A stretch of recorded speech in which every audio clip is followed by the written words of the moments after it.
आप बेरोजगारी देख लीजिए, चरम सीमा पे है। मुंबई में के भी इतने सारे वीडियो सामने आ रहे हैं। और बेरोजगारी के साथ साथ जो पर कैपिटा इनकम होता है उसकी कैसे बढ़ोतरी होनी चाहिए। लोगों की आमदनी नहीं बढ़ रही है पर खर्चा पूरा बढ़ता जा रहा है।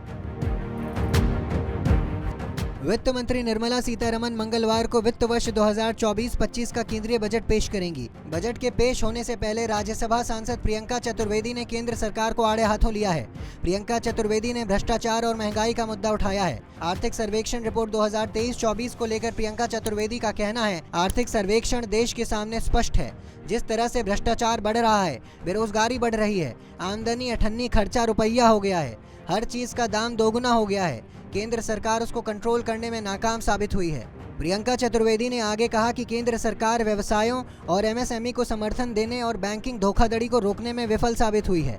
इकोनॉमिक सर्वे आने से पहले देश उनका आर्थिक सर्वेक्षण का एक्सरे देख चुका है।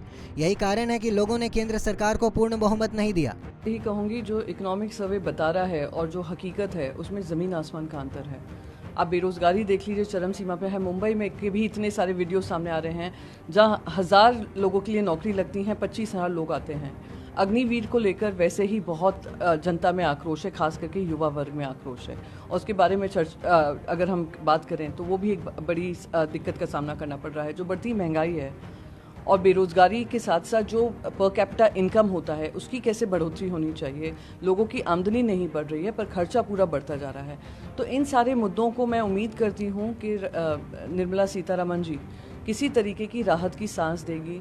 बार बार हर साल यही उम्मीद की जाती है कि इनकम टैक्स का जो टैक्सेशन है उसमें किसी तरीके का राहत मिलेगी जनता को। ये सारी उम्मीदें हैं। मैं उम्मीद करती हूँ कि इस बार केंद्र सरकार जनता की बात सुनेगी, जन की बात करेगी, ना कि प्रधानमंत्री के मन की बात। आपको बता दें कि वित्त मंत्री निर्मला सीतारमण कुछ ही घंटों में अपना 7वां बजट पेश करने वाली हैं।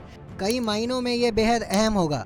ये साल 2047 तक विकसित भारत का रोड मैप तैयार करेगा। इस बजट में सरकार के पिछले 10 साल के प्रदर्शन की झलक भी दिखाई देगी। नरेंद्र मोदी सरकार के तीसरे कार्यकाल के पहले पूर्ण बजट में कई आंकड़ों पर खास तौर से सबकी नजर रहेगी।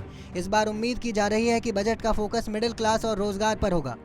इसके अलावा किसानों, महिलाओं और बुजुर्गों को लेकर भी कई तरह की सौगात दी जा सकती है। वित्त मंत्री इनकम टैक्स स्लैब में बदलाव या स्टैंडर्ड डिडक्शन की सीमा बढ़ाकर मध्यम वर्ग के लिए टैक्स के बोझ को कम कर सकती है।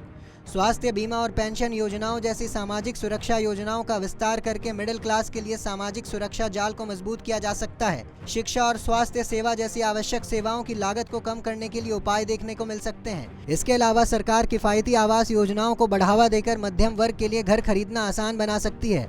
सरकार विभिन्न क्षेत्रों में रोजगार के अवसर पैदा करने के लिए नीतिगत पहल कर सकती है। मैन्युफैक्चरिंग, बुनियादी ढांचा और एमएसएमई को लेकर बजट में बड़े ऐलान होने के आसार हैं। सरकार युवाओं को कौशल प्रशिक्षण प्रदान करके उन्हें रोजगार के लिए तैयार करने पर ध्यान केंद्रित कर सकती है। व्यापार करने में आसानी को बढ़ावा देने और नियामक बोझ को कम करने के लिए आर्थिक सुधारों को लागू किया जा सकता है।